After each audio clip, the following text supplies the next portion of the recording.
What's happening, y'all? Welcome, man. What's going on? Welcome in. Another brand new episode of Snaps, your favorite college football podcast, or at least we hope so. YouTube.com/@SnapsCFB_. Is it CFB Snaps? Why do we keep making this mistake, Aaron?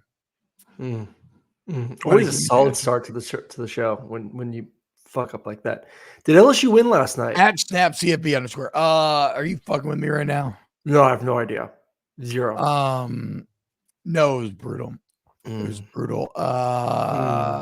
Just truly improbable 3-2 lead the entire game.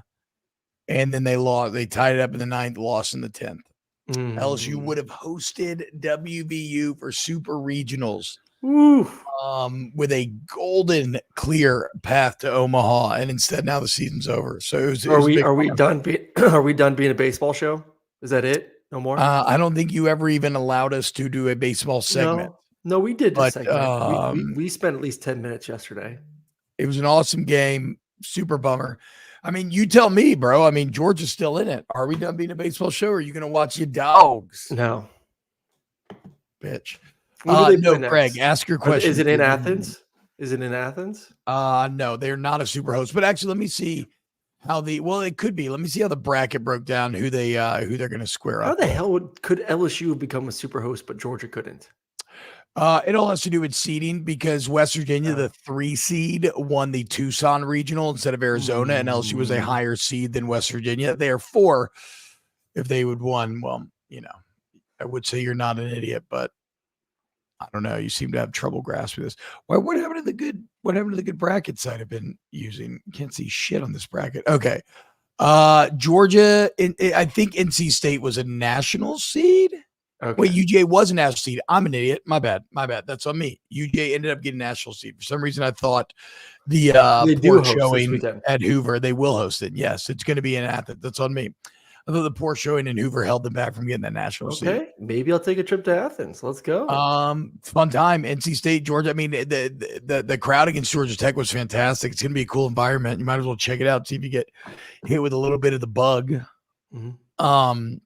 Okay, on today's show, we're going to talk quickly about a very dark Shiloh Sanders story, maybe a bit about a 9th SEC game. There's a funny Dabo video out there, a bit about Notre Dame, and then we'll do our Alabama and Auburn season predictions. Real quick, though, really good news on the podcast front. The library is officially imported onto the new hosting site. So today, immediately after the show, I am going to figure out how to get the links for what the new Apple and Spotify links will be. We'll be hammering those on social media. Also, once right now, I'm just waiting on the volume, and I've not been waiting on. They've been awesome throughout. I've been the one that's been crazy and all over the place. But now we just need to wait. I just give the volume the new RSS feed, which means they do this thing called the 301 redirect. And any of you that are already subscribed to Snaps, it should start showing up in your feed once again. So I'm going to practice uploading the episodes and editing them today, maybe make us a little intro at some point over the next couple of weeks. But finally, movement on the podcast front, library imported. Once the redirect is good to go, well, you should start seeing your episodes in Apple and Spotify again. So, nice. But until then, please hit the like button, share the channel, the YouTube channel, youtube.com/snapscfb_. And a huge thank you to everybody who has supported the show and continues to bear with us as we figure out what comes next for your boys here. God, my voice feels fucking awful, dude. It sounds awful. I'm struggling so hard to talk right now. Okay. Anyway, let's dive into the Shiloh Sanders story. So, a little sensitive. A little tough. It's a dark story where you don't know who's telling the truth. But basically, Shiloh Sanders, in case you missed it, Shiloh Sanders files for Chapter 7 bankruptcy. This was discovered recently. This happened last October, and it all stems from a court judgment in which Sanders was A Texas court judgment was ruled against him for nearly $12 million Oof. damages owed to a former security guard at his old Dallas high school. Now the story gets weird. John Darjean is the security guard. He alleges that Sanders assaulted him Mhm. the AAA Academy. Sanders was 15 at the time. Darjean says that this left him with cervical spine and permanent neurological issues, with damage to his cervical spine and permanent neurological issues. Sanders, for what it's worth, alleges that Darjean was the aggressor. And it gets really weird from here on out. In April 2020, Sanders' original lawyers withdrew, saying that Sanders was, quote, unwilling or unable to continue funding the defense. Because of this, Sanders claims that he could not afford legal representation at the time of the 2022 trial, and so he didn't know about the court dates, and he didn't show up. So Darjean showed up to court, won the case, got the $12 million civil filing. Sanders is saying again that he didn't know about it. And in terms of the original incident, it's all even very muddy and ugly. Dion released a video to TMZ back in the day, which would kind of portray Darjean as more of the aggressor. He's just like a snippet. For what it's worth, in Sanders' case, the school's principal actually wrote a statement to the Texas Department of Family and Protective Services saying that Darjean held Sanders by the neck before throwing him to the ground. It all allegedly started over Sanders talking on the phone, which was against school policy. But Darjean, on a new Jason Whitlock podcast, is claiming that Dion was the reason that he was trying to take the phone from Shiloh, because Dion asked him to, because his ex-wife or something. It's muddy. It's nasty. You don't know what the fuck to make of it. I guess it's something to keep an eye on going forward. I don't know if I feel too comfortable offering any kind of judgments on this case, given that we don't know what we don't know. Yeah. But yeah, a crazy headline, and Shiloh Sanders filing for bankruptcy. Well, listen, I'm not a super, I know my finances and I focus on mine, but I would feel like it'd be better off to pay it from his dad, popping the $12 million, than your son at the 24 filing for bankruptcy. Am I wrong? Well, I don't think they, right? I don't know. I don't think they want to pay it at all, because I think the Sanders camp is alleging that Darjean's a grifter, and that he doesn't. I know, but if the it. court is forcing you to pay, it's better than going through bankruptcy and having that on your record. The thing is, I have to imagine that this bankruptcy move comes on the heels of legal and or financial advice. You know what I'm saying? Yeah. No, I 100% agree. I can't imagine that Shiloh just arrived here on his own. No, I get it. It's a way to protect you, but I just know it goes.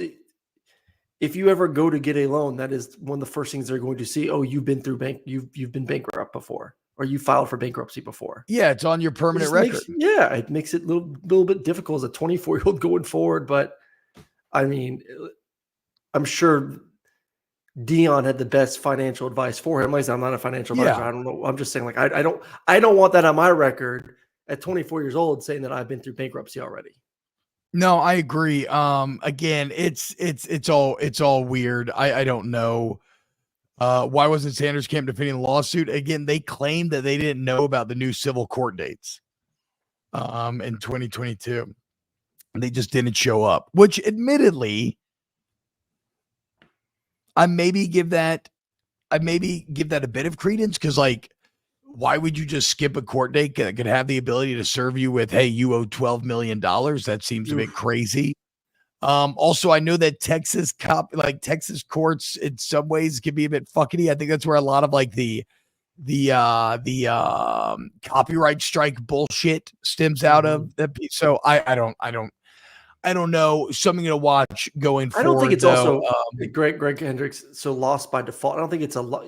Just because you didn't show up doesn't mean that you automatically lost the case. I think you just obviously a little bit more difficult to defend yourself. I mean, if you you're don't. not there. Well, you don't think though that it kind of functionally does mean you lost the case if you don't show up a little bit. Like, I'm not saying, maybe not. The other side still has to prove their point, but if you can't defend it, if it's a he said, she said kind of situation, and he's the only one in court saying that this guy beat the shit out of me and these are the damages that was caused, and you're not there to say, no, it was you, then yeah, there's only one side of the story told. That side's going to win. So we'll see. Again, I don't even know what to make of the original incident. Because Sanders was 15 at the time. And again, it is a he said, she said in terms of who was the aggressor. Guys, this is a real fade. Thank you very much. You can see the sides of my head. It literally fades up. Okay, get out of here. Aaron, look, there's a difference between a fade and an F-boy fade. There's a difference. You got to fade. Again, yes, that's true. That is true. But you just hurdled past the F-boy fade and went straight into the stolen valor fade, which I actually think is wrong. I think you went a step too far. Really? Yeah, not because it looks bad, because you're walking around essentially with medals on that you didn't earn. No, this is more peaky. I'm going more peaky. You didn't earn that haircut. I was going more peaky. You didn't earn that haircut. New Peaky movie announced is going to start filming, so it got me all juiced up. Okay, never mind. A lot of people in chat are saying the bankruptcy gets off your record in 7 or 8 years. So I don't fucking know. Maybe I shouldn't even brought this story up because I have no real great insight to add, but it felt somewhat relevant to college football. All right, let's get into something then more in our wheelhouse, which is let's make fun of Dabo Sweeney for a minute. Nice. Did you? Yeah, I don't think I've seen. Have you seen this video? Did you watch it? I was tempted to, but I was like, I would like to get a live reaction. Okay, so I was going to wait till you play it. Tell me, you're so good at playing the videos. Tell me if you think that Dabo Sweeney knows who. Well, tell me if you think that Dabo Sweeney knows who the recruit in this video is. Who? It's actually Braden Jacobs. This is Brandon Jacobs' son. You remember the old Giants running back? The big Super Bowl champ. I think he's from Louisiana. I'm pretty sure in high school he was already as just giant of a running back. And I think he went to Assumption. I think they went like 15-0 in one state. Well, his son, as you'll see in this video, also a complete giant. But again, tell me if you believe that Dabo actually knows who he is talking to here. Hey, what's up, guys? It's Braden Jacobs checking in at Clemson's official visit weekend with my best friend and head coach, Dabo Sweeney. Hey, and I'm Coach Dabo Sweeney, Clemson football, hanging out with Braden Jacobs. The best. 5-star. You 5-star? You're 5-star. I should be a 5-star. You're a 10-star. 10-star. In my book. What do you think? You ever seen a bedazzled football? I've never seen a bedazzled football. First one. Hey, and you know, we got another. Well, he's on the other side. So yeah, well, is it okay to be in your is it okay for Lamar to be in your video? Still going Clemson. You be in the video? A lot of battles between these two one day. A lot of battles. Always. Oh my God. I hate this. Oh my God. That may be one of the worst things I've ever. There's so much to break down. How do you not know if a kid comes up to you and says, "Hey, Dabo, you're going to be in my video"? You're not prepared with what his name is. Before we go too far down the he doesn't know his name bandwagon, because I agree. He doesn't know his name. That's what and he's I agree. This is so bad. Look at this. Brandon Jacobs here in the response. This is the good stuff about Twitter. Brandon Jacobs saying he did know his name. He didn't want to steal his moment. I don't think that checks out, Brandon. But he says, Coach have been here. They have talked on the phone and FaceTime multiple times. Trust me, we was tough in this process and would not have him commit to a coach that didn't know his name. I get what y'all see, but that's not it. Let's run it back one more time. That said, I don't think Dabo knew his name. I think he panicked. No chance. I think there's one funny element of this is the jump scare and how big this motherfucker is. Because right here, you can't really tell. And then out of nowhere, Dabo comes in and he looks like a hobbit. I think I'm guessing from the video tackle, like offensive tackle maybe, or offensive line. It seems like the other guy later in the video plays D-line, though it's a bit. And that's another thing. It seems like he didn't know the other guy's name either. I know. And then I think he drops a mark, and then he said doesn't want to steal a spotlight. Brandon Jacobs did. Well, he put this other guy in his video. Okay, let's run it back. Also, I feel bad, but like this is so Dabo. even Jacob's demeanor, Braden Jacobs, the son, is very Clemson. He seems very sweet, a little soft-spoken, a little nervous. Calls Dabo his best friend. That's some Why long the ass arms. fuck Look are at they? his arms though. I know, a physical Holy specimen. he looks like a beast. Why the fuck are they bonding over a bedazzled football as well? Because Like there is literally nothing tight about a bedazzled football. not much tight about Dabo too. So let's throw that in there. All right, here it is. One more time. Hey, what's up, guys? It's Braden Jacobs checking in at Clemson's official visit weekend with my best friend and head coach, Dabo Sweeney. Hey, and I'm Coach Dabo Sweeney, Clemson football, hanging out with Braden Jacobs. the best 5-star. You 5-star? You're 5-star. in my I should book. be a 5-star. You're a 10-star. 10-star in my book. What do you think? You ever seen a bedazzled football? I've never seen a bedazzled football. Bro, did anybody do He any just said his planning? name too in the intro. Dabo was standing right there. Did anybody do any planning going into this video? Was the bedazzled football going to be the entire thing? What was the point of this video? I don't know. I'm so confused. I don't know. First one. Hey, and you know, we got another Another guy that I don't fucking know. We got another recruit. Another We big got another guy in motherfucker here. right here that I have no idea I what mean, his to be name is. fair, look, to be fair to these coaches and to Dabo, like, I don't know how the fuck you're supposed to remember all these names. I had a I good can't remember story names about for that. the life of me. Like, what are you supposed to do? You have it's a parade of guys every single year. I got two great stories, and if you want to keep the video going, I'll say it afterwards about this because I'm with you. It's very difficult, very difficult. Finish the video, then I'll tell you after. Okay. Is it okay to be in your is it okay for Mario to be in your video? Mario. You be in the video? A lot of battles between these two one day. A lot of battles. God, these are two big motherfuckers, though. I mean, Jesus. Look at how tiny Dabo is. Like, it may be awkward as fuck, but Dabo's still getting them big sons of bitches, dude. Like, I mean, they look like they can fucking play for whatever that's worth. A lot of battles. It'll always be the best place to go. Go Tigers. Wait. So in Dabo's mind, are these recruits or are these transfers? These are high school transfers, right? Yeah, they're high school transfers. They're not even recruits. High school transfers. We got the top two transfers from high school coming to Clemson. Yeah, hell yeah. All right, so two good stories about. Yeah, give me the story. Because I will defend coaches because it is very difficult. You are having to memorize the names of players for multiple from like freshman year on, their parents, their siblings, and kids in the transfer portal, and kids on your roster. Like it's a lot. I get it. I can barely remember, friends' names sometimes. Yeah, But it's impossible. it's impossible.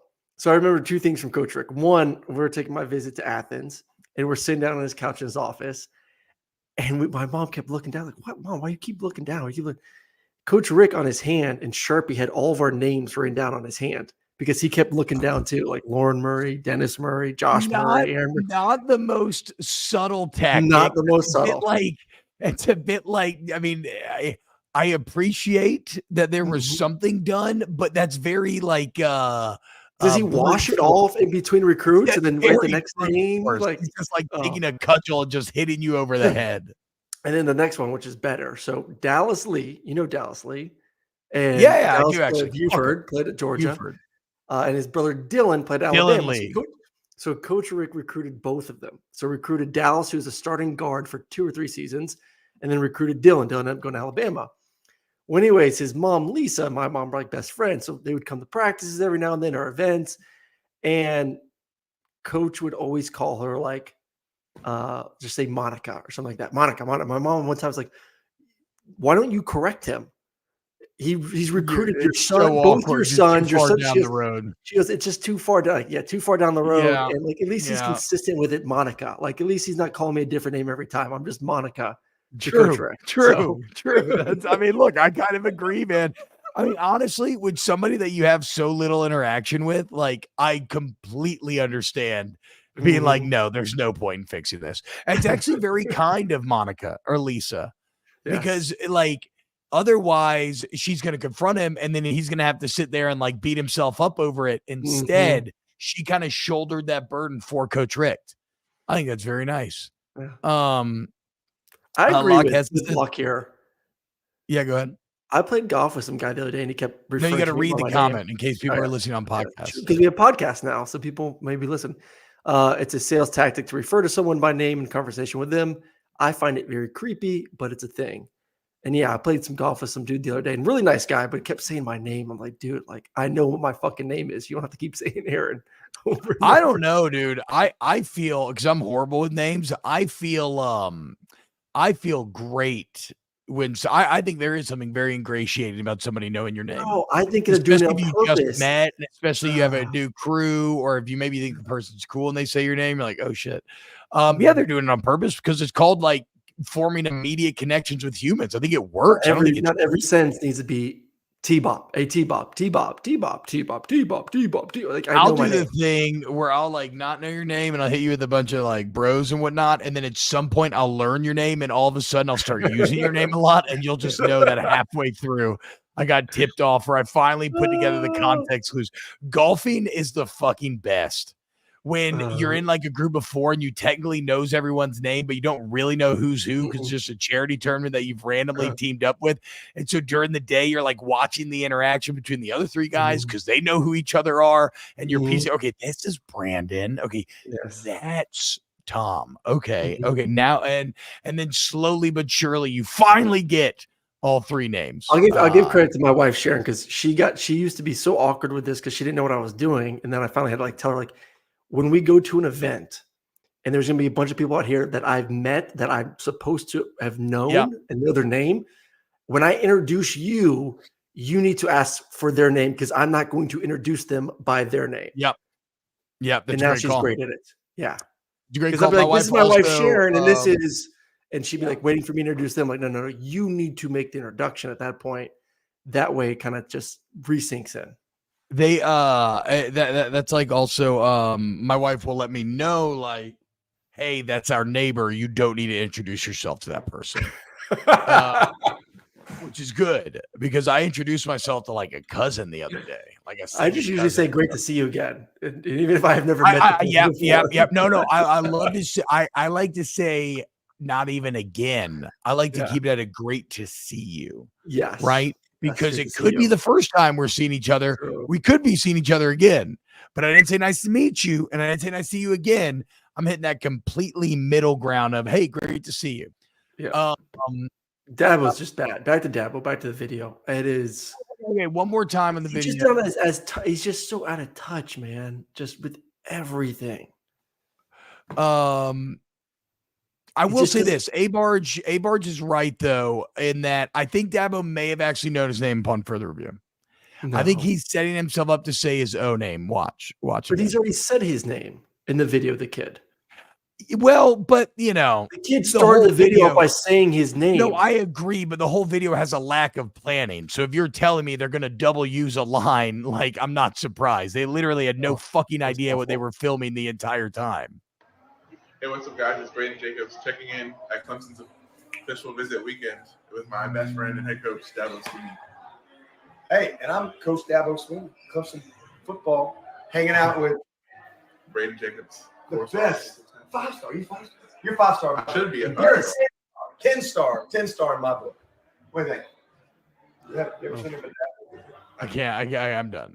It's so bad. What do you think? Everything of Bedazzled football. My best friend and coach. I've never fucking called. That's so Clemson. I would have never thought in a million fucking years to call my coach my best friend. No. That's the most pussy shit I've ever heard. Not on you, Brandon. Not on you. Brandon Jacobs is going to come beat your ass. You better watch out. No, Brandon Jacobs is a legend. He's a beast. I'm sure Braden's going to be a beast. You can be nice and be a beast. That's just like calling your head coach your best friend. What is Dabo? He's not even your head coach. He's not even on campus yet, I don't believe. Well, he's committed, obviously, right? Yeah. He's been calling him his head coach. He talks about the other kid saying he can be in the video because he's his Clemson as well, so it doesn't matter. Does this make you want to go to Clemson? No. If it does, then you're Clemson material, right? Yeah. Like if nothing else, I guess there is honesty in this branding because this is the Clemson vibe that Dabo gives off. Brandon, here you go. The bedazzled football has escalated my anger in each replay. Yeah, I kind of agree. I mean, if you're a Clemson fan and you watch this, you cannot feel good about the future of Clemson football when you got the way they are big as fuck, though. They are big as fuck, though. Everyone's Again, big. Come on now. Every offensive lineman that Georgia's recruited is like 6'6" to 6'9". Like that's just the way kids are nowadays. I mean, they're just big. So actually, somebody in the comments on the Twitter post says, "You live in Atlanta, right? Why not UGA?" Brandon Jacobs says, "Wasn't a good fit." There you go, dude.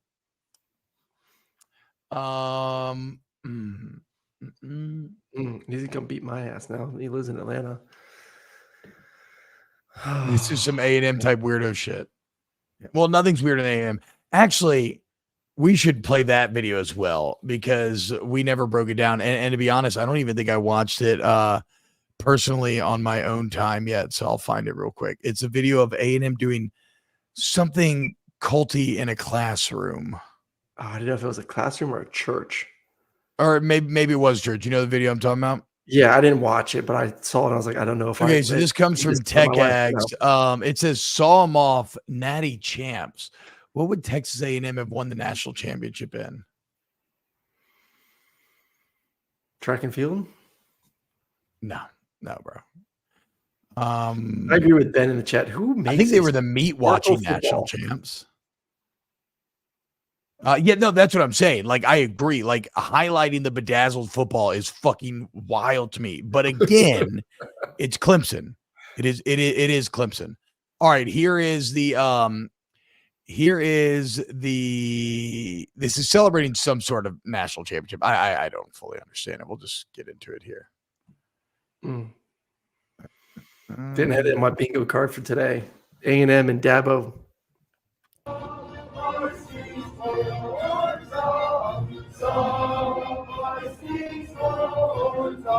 Women's tennis.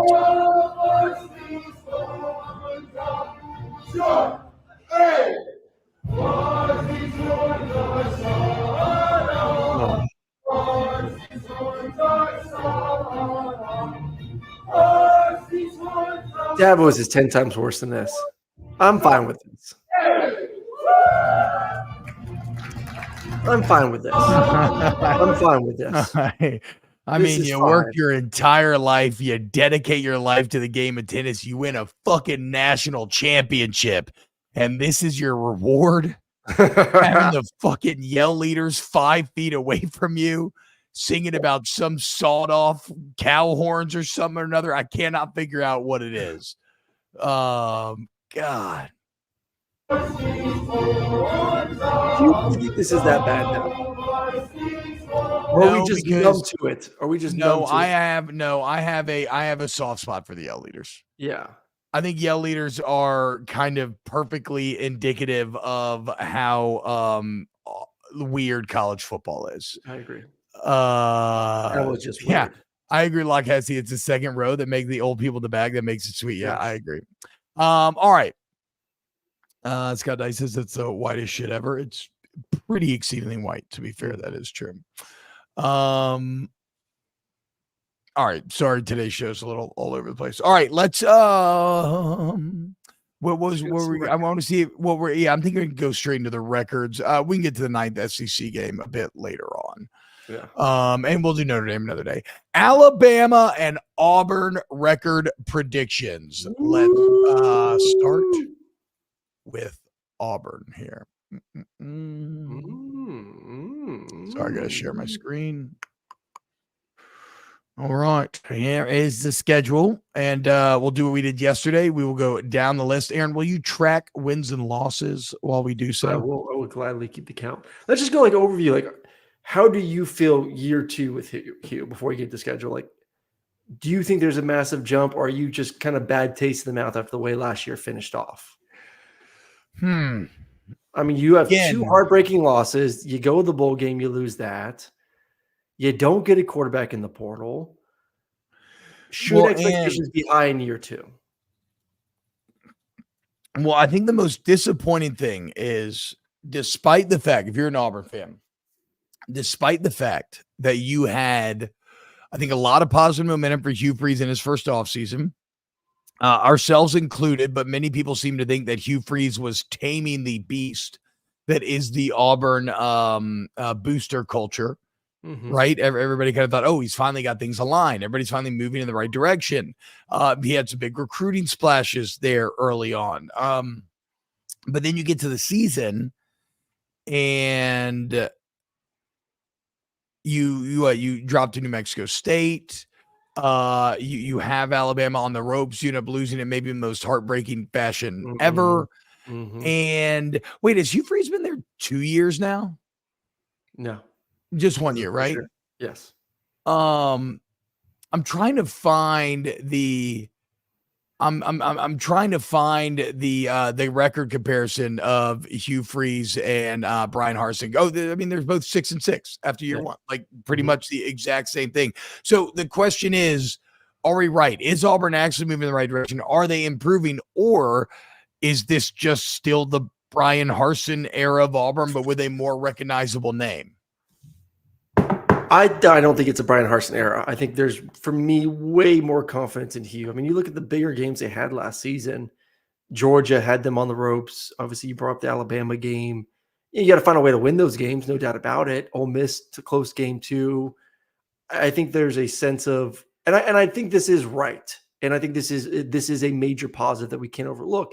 Things are aligned. You brought that up, but everyone that I've talked to, from Cole Kublik to other people there when I've covered them, everyone seems to be rowing in the same direction. With the previous regime, it was not like that. You cannot win games when your coach is battling against assistant coaches, battling against the front office. There's the donors. Everyone is rowing in the same direction. As we know, in an NIL era, when you have Yellowwood as your main booster and you got money and you have a coach that can go out there and meet and greet and have that old boy mentality, you're going to bring in top guys. You're going to steer the ship in the right direction. So I do think they have everything move in the right direction. Will it pop its head out and this team be a contender in year two? I don't think so, because I don't believe that Payne Thorne is that guy. But will they be better than they were last year? I'll say yes, they will be better than they were last year. So here's what I was looking for that kind of shows you the Hugh Freeze thing. Why isn't it? Is it sharing? Is it going through? Are you seeing it? No. There we go. First 13 games, 6-7, 6-7. Both lost games against a group of 5 teams. Both had 3 double-digit losses. However, under Harsin, you had 9 weeks of which you were ranked. Under Hugh, you didn't have any. That's where year 2 matters, is you have to shake off all these Brian Harsin comps. Otherwise, all these Auburn people all that alignment that you're talking about is going to completely. Let's look up Brian Harsin coach record. So if the goal is to show improvement, the question becomes, if 6-7 was year 1, what is the level of acceptable improvement? Is it 8-5 with a bowl win? Is it 7-6? Is it 8-4 and then maybe a 9-4, 8-5? What kind of 12-game regular season do you think they need to hit for fans to be happy? I think we talked about Oklahoma yesterday and the expectations there, and what I believe should reality be, and then what expectations are from within. I think Auburn's very similar. And I will say this about most teams in the SEC. Like, there's this crazy sense of, we are so-and-so, we should be here. Well, TBob and I are going to keep all these records together and show you that not everyone can be where you think they can be. There's just too many good teams in this league. Like, someone has to be 6-6. Someone's going to be 10-2. Someone's not going to be. It just works as that. There's too many damn good football teams. Auburn is a good team, a good tradition, a good head coach. I think realistically, if you can get to 7-8 wins, that's a hell of a season. But if you tell Auburn fans that, they're going to say, bullshit. We need to win 9 games. I don't think 9 games is possible. Yeah, I mean, no, there's no wait. You think Auburn fans think next year they should go 9-3? I think not. I think I know. So now it's funny, we're on the opposite sides of the conversation from yesterday's Oklahoma conversation, right? Because I think Oklahoma fans are well within their rights to expect that. Given Auburn's history, though they have these very high points, right? On a year-to-year basis, that's not really Auburn. And especially when you look at all of the turnover that they've suffered. No, I mean, I think 8-4 would be a resounding success. for Hugh I Freeze. agree. If It he- would be. I don't know if if- Auburn fans believe that though. If he could go 8-4, then I think you can feel very confident about Freeze moving in the right direction. All right, so let's look at the schedule then. If we've established that as the kind of parameters, Alabama A&M win, Cal at home win. Can you pull the schedule? Oh yeah, sorry. There we go. All right, Alabama A&M win. Yep. Cal at home win. Win. New Mexico at home. I'm going to call it a win, though Call it we a know win. what happened last year. Arkansas at home win. Yep. Oklahoma at home What did we pick yesterday? should be a Oklahoma win. loss. Yes. I think we chose an Oklahoma win. That should be a loss. So we're looking at what? 4-1, 1, 2, 3, 4. Yep. 4-1. At Georgia, loss. 4-2. At Mizzou, loss. 4-3. Auburn, Kentucky. I'll take Auburn. I was about to say, you know me, I'm not a Stoops believer. I would actually take Auburn here as well. I'll take Auburn. So we're up to 5-3 now. Vandy at home, make it 6-3. UL Monroe 7-3. A&M. I'll go loss. They're not going to win that many A&M games at home. And at Jordan Hare. 7-3, 8-3, 9. That's a make or break one right there. Okay, so let's say this. So Alabama's obviously going to be your fourth loss. So on here, we believe that Oklahoma, Georgia, Mizzou, and Alabama kind of represent the for sure 4 losses. Yes. So if you want to achieve that 8-4, the make or breaks are going to be beating Kentucky on the road and A&M at home. It's not a tough schedule.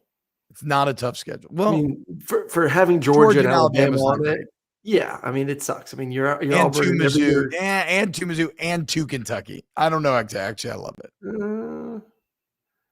I don't think. I mean, every schedule sucks. This is not a gauntlet. But I think 7-5 is doable, and I think if you're 7-5 and win a bowl game, you're 8-5. I think that's a great season. I think 7-5 is definitely doable. It'd be a 2-game, Yes. But the problem is that is only a 1-game regular season improvement. You spent now. Granted, Brian Harsin started 3-5 before he got fired, but I mean, you invested a lot of money to then just improve by 1 game in year number 2. Different SEC.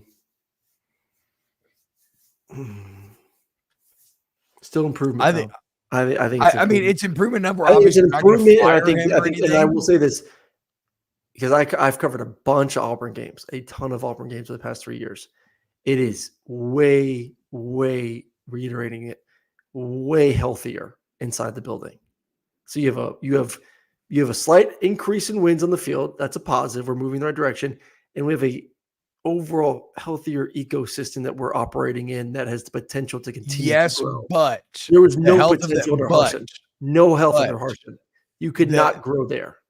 But the potential, or the health of the ecosystem can be ruined by on-field results.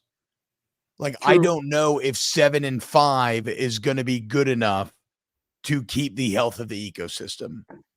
I think if you're an Auburn fan, you gotta find a way to win Kentucky on the road, and you gotta find a way to beat A&M, and you gotta go 8-4. Yeah, but I think it also depends on how those games versus versus Alabama and Georgia look. Like last year, you remember for the majority of the season, it didn't matter that you looked awesome against Alabama and should have beat him. All it did was end up making people more pissed off and hurting you more. I know. I still think there's a sense of like we played 2 of the best teams in America to the end, and should have won one of them. Either way, I'm going Auburn 7-5 final, and I don't think that's going to be enough to make people happy, and I think they're right.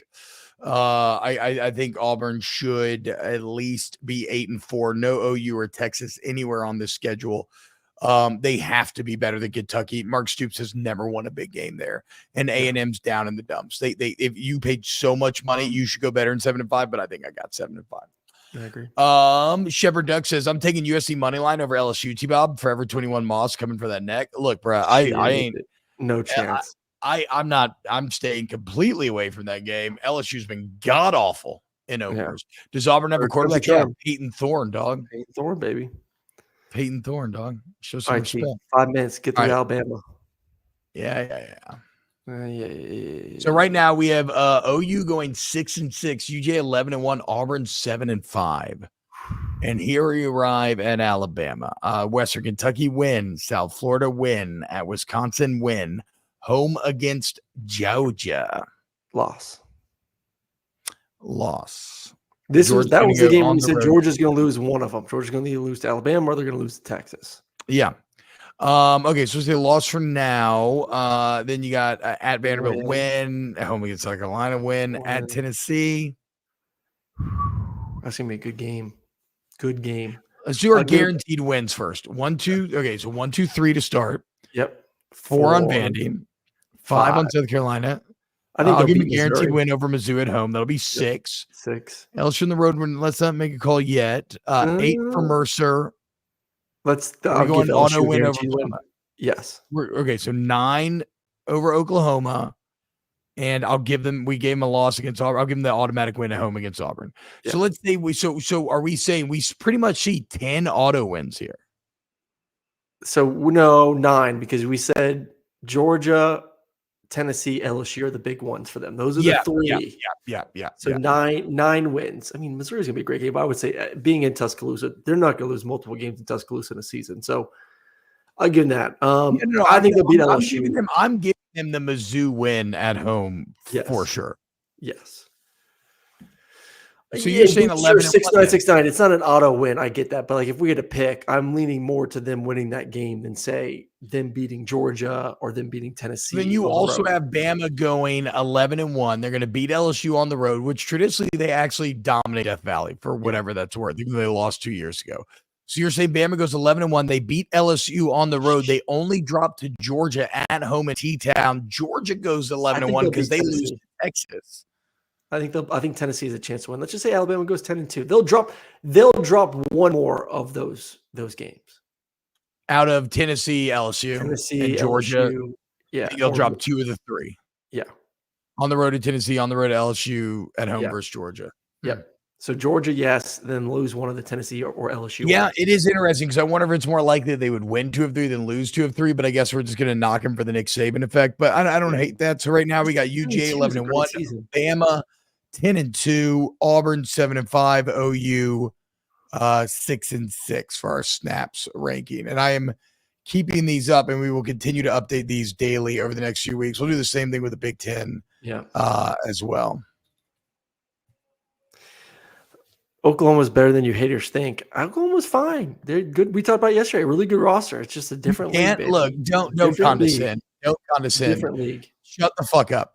You cannot choose a team to go 6-6 and then be like, y'all are fine. It's a different conference. We're saying Oklahoma sucks. Okay. Let's own it. Mars Jams is right.